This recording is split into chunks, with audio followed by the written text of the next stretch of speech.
Okay, so we're graphing radical functions today. Okay, we're gonna kind of start piece by piece and then put it all together. So we're first going to start with just adding a k. Do you remember what direction k makes the the graphs move? And you said up or down. So that is a vertical translation of the parent function.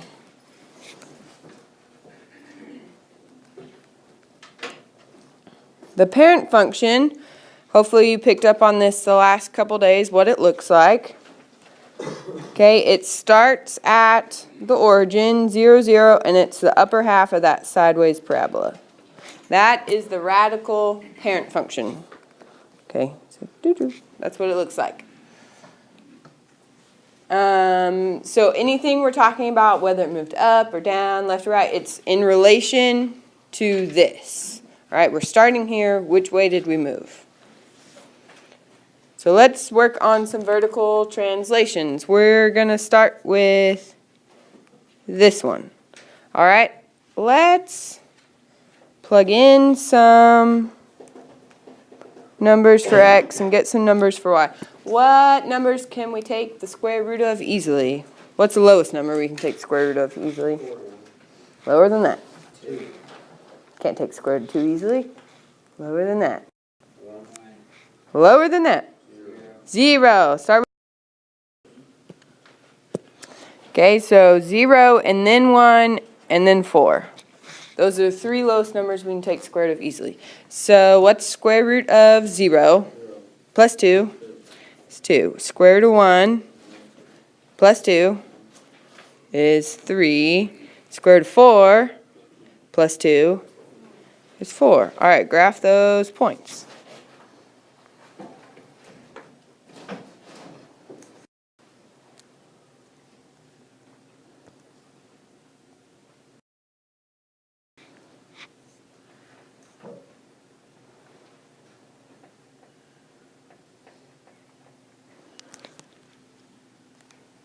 So which way did our graph move from the parent function?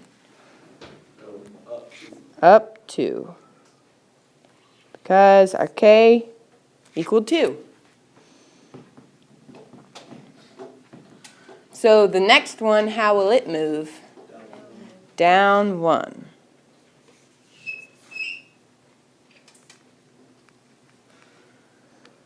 All right, you can actually, we can plug in numbers or we can just use the information we know. We'll start from the origin and go down 1. And then you can make the shape from there. Oop, that was pretty close.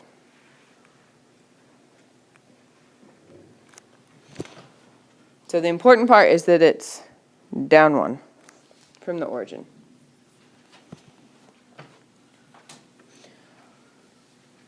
All right, the domains. So we're looking for domain, which is x. So going from left to right, where do our functions start happening? What's this value? It's 0, right?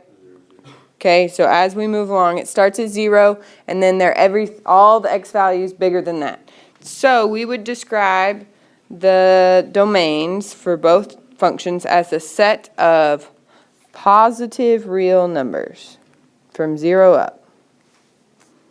I spelled that really wrong.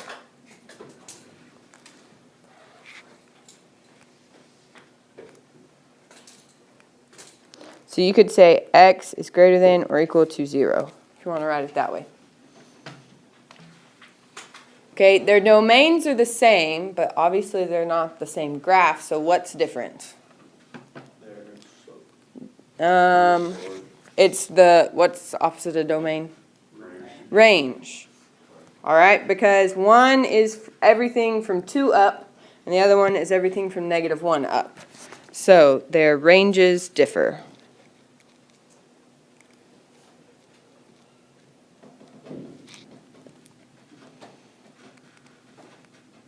Any questions about vertical translations? You got it? Remember, it's the K. It's the number hanging off the end. It's what makes it go up and down. Okay, the next piece we're doing is H. Which way does H make it translate? Left and right, so horizontal.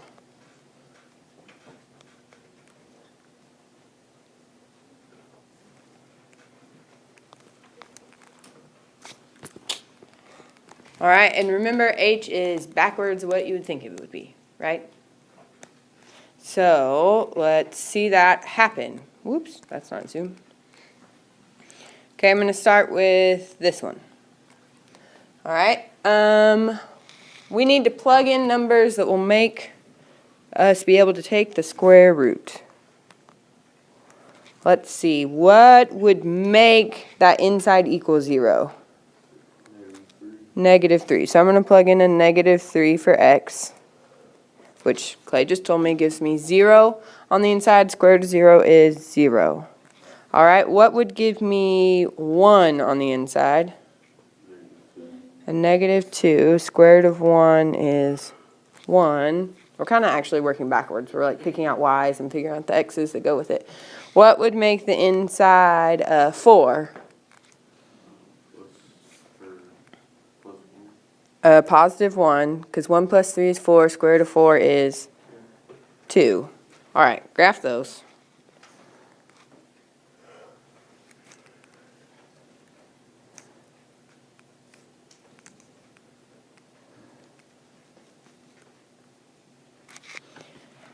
There's our shape. So which way did that graph go?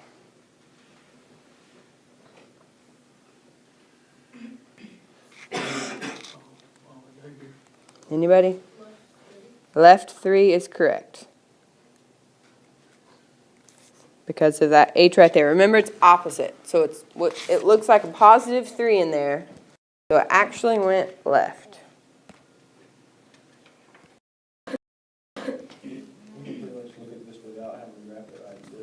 Yep, next one. So I actually have 2 different numbers written down here. I have a 2 here and 1 here. Let's change the 1 to a 2. Okay, so make that 2. So which way will this one go? Right 2. Okay, so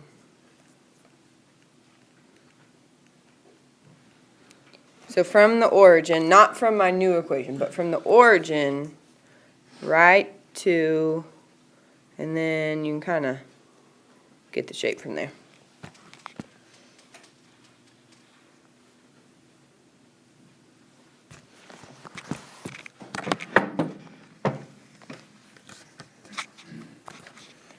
All right, so this one, looking at what's the same for them is that they both start when we get to 0, moving from the bottom up. So their ranges are the same, and they're the set of, again, positive real numbers, because the functions are only happening in these top quadrants. So positive real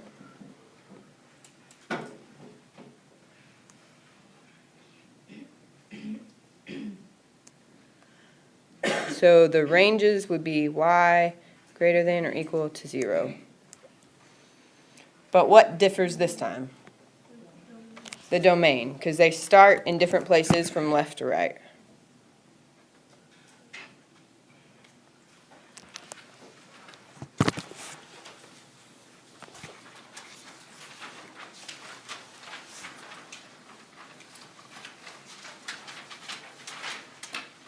On the back page, we are going to combine these together. So they're going to move horizontally and vertically. And we're also going to add in, we're going to add in the value A in front. Okay, so there's our vertical translation. There's our horizontal translation. The A, do you remember what A does? We've done this before. It stretches and shrinks it vertically. So, and we're talking about the just plain value of A, not whether it's a negative or not, just what is that number A. If it's bigger than 0, it is a stretch.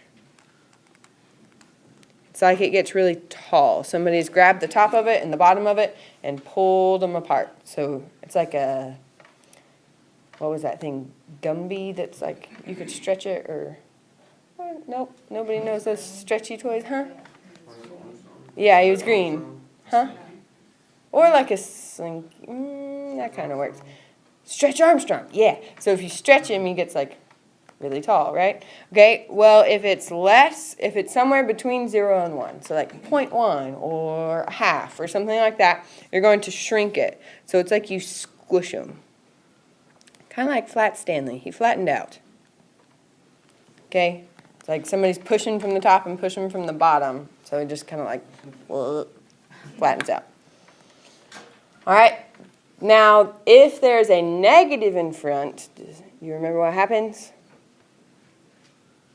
Negative in front of the whole equation makes it flip upside down. It reflects across the x-axis. Reflection in the x-axis. Okay, so our parent function like that would become upside down.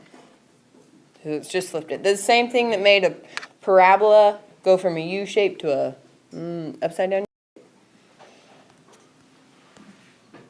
Or our value, the same thing that made it go from a V to like an A shape. Okay, it's that negative in front of the whole thing. So that now it's a half of a sideways parabola to a bottom half of a sideways parabola. So we're going to combine all of that together. So on your homework, it'll give you equations like this, and it says to graph them. All right, you can do it several ways, but I'm going to break it down for us piece by piece. So starting out, we're going to look at our A value. Okay, does the A value is right here in front, a -2. Would that make it stretch or shrink? Now remember, we're looking at the absolute value of, absolute value of A. It's a stretch by what factor? 2. All right, so it's going to get like tall, stretched out. Now, also, what did that negative make happen?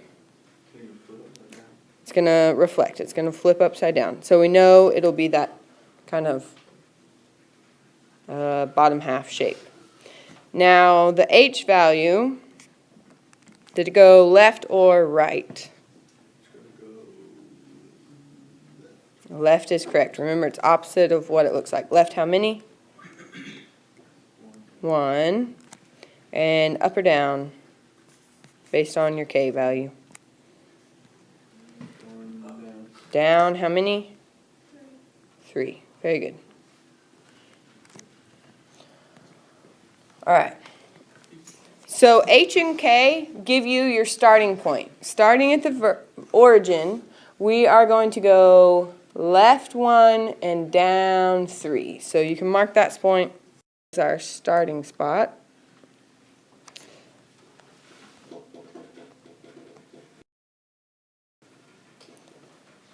Okay, and then from there, we know it's going to be upside down and it's going to be stretched, but let's get some exact points. So let's plug in something else, X and Y.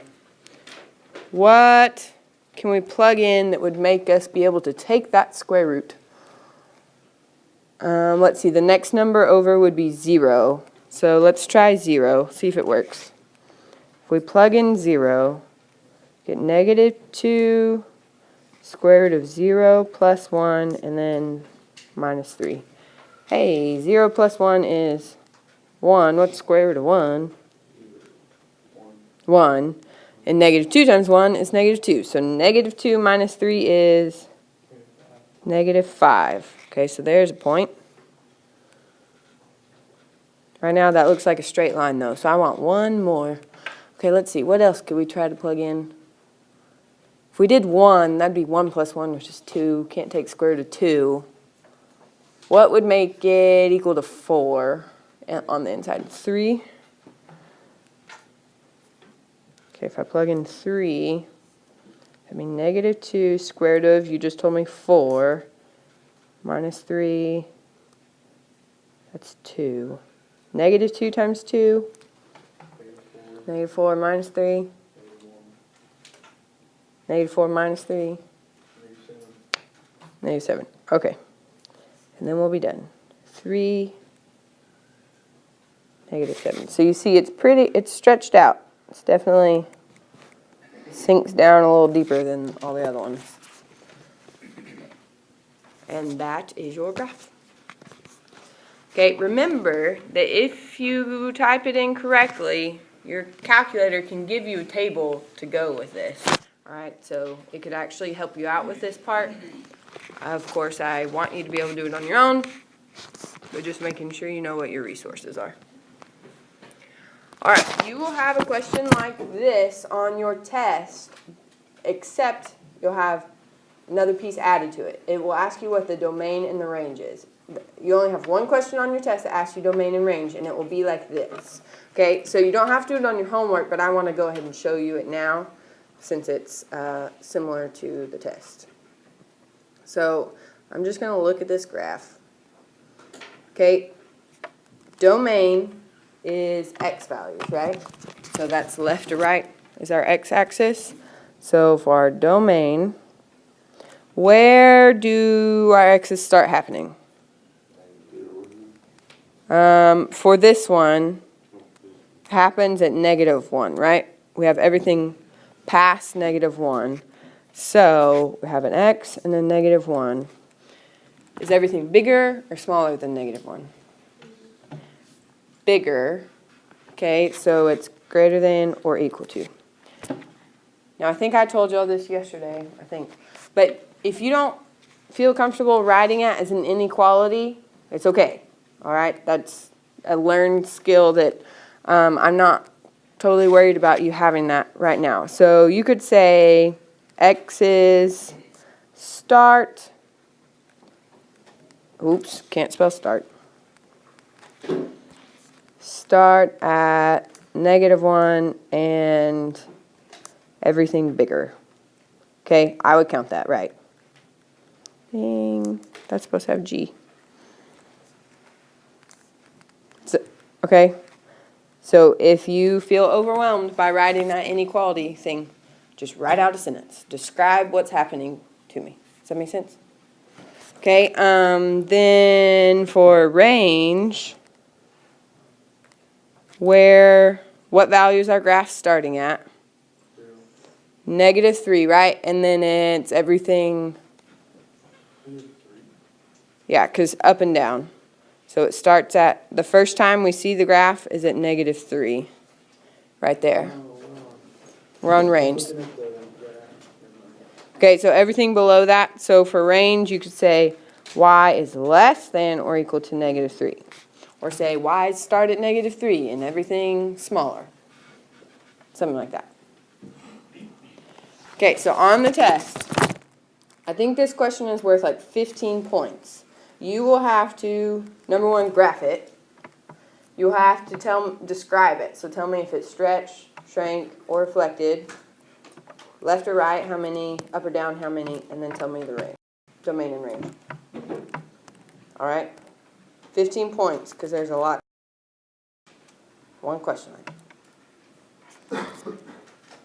Okay. This bottom part is the part of the notes I decided that we are going to skip.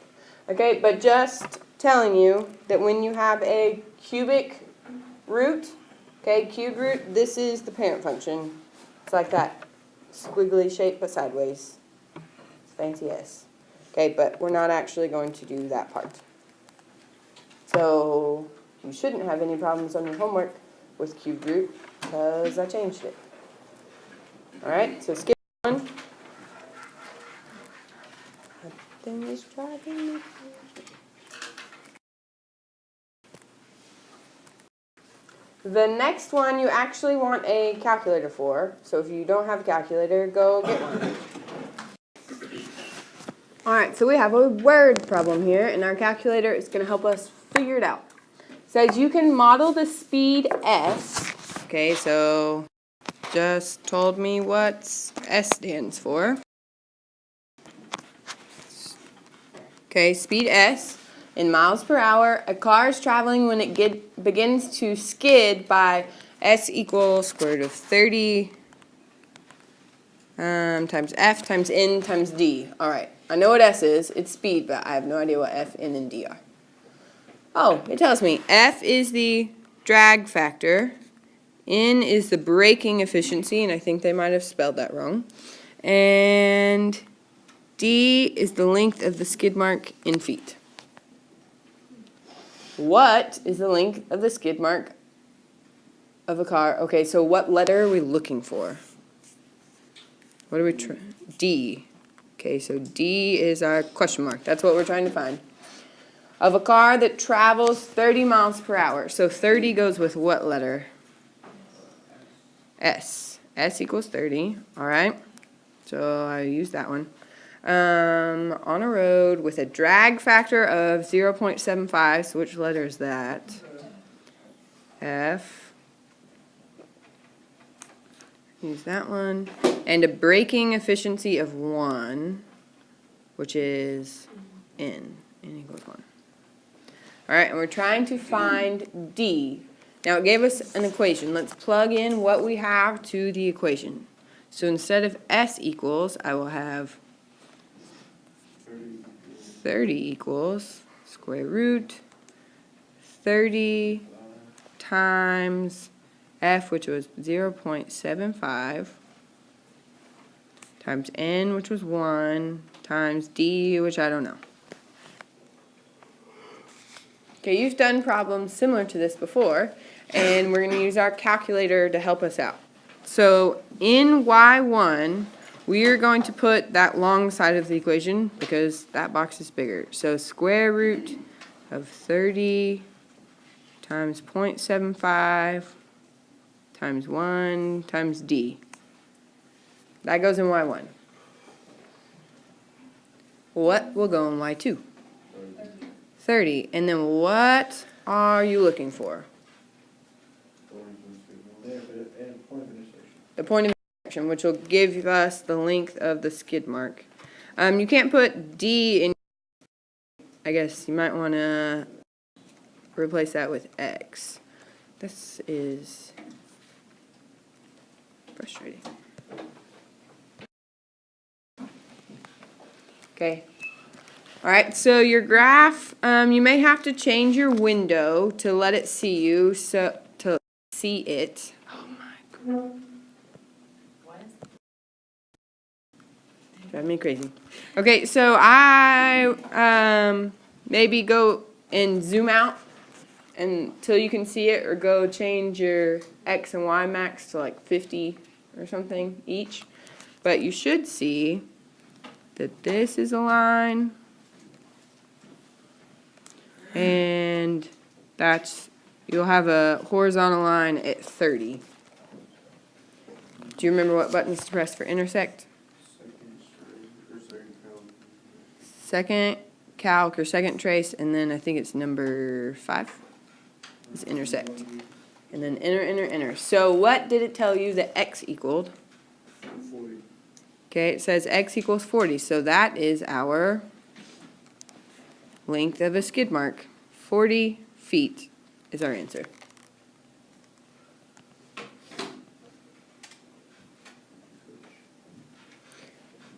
On your homework, they're not word problems. They're just equations. So put one side in Y1, the other side in Y2, and find the intersection.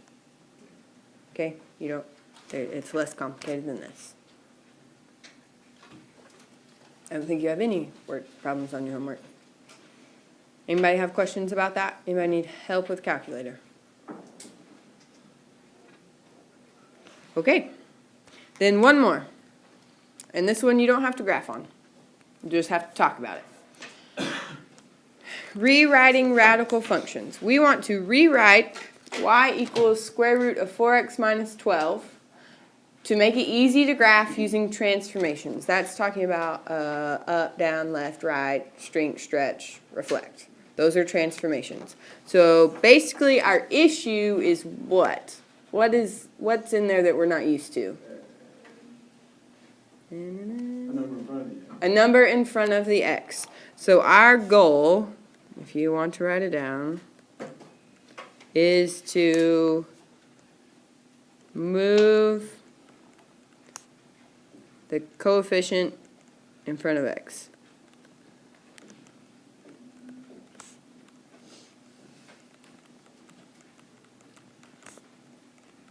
Because we don't really know how that plays into stretching and shrinking and moving and all that.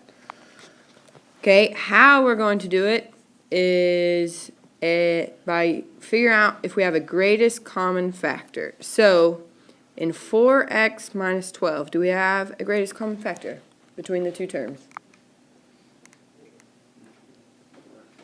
Huh? 4. It's 4. So we want to bring a 4 to the front. So we're going to divide each piece by 4. So those should cancel. That was the goal. And what do the other ones become? X minus 3. Yeah, so 4 times x minus 3. Now this is all still in a square root and it still equals y. Hey, what is square root of 4? 2. So we have y equals 2 square root of x minus 3. This looks better now. Alright, so there's half your problem done. Well, more than half. Now we have to describe it. So what is going to happen to this graph from the origin? What? It's going to be right 3. Okay, it's going to be right 3, is that what you said? From this piece. Okay, so right 3. What else? And it's going to be up 2. What does that 2 is in, is it the K spot or the A spot? A. So what is that 2 going to do? Stretch by a factor of 2. This is good practice. This is like that question on the test. 2. Did it reflect? No. Did it move up or down? No. Okay, if you don't have to write that, you can if you want to. No reflection. If I could spell.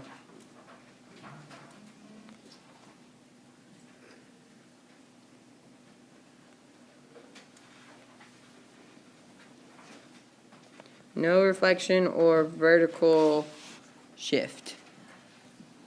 All right, so this whole thing would be your answer.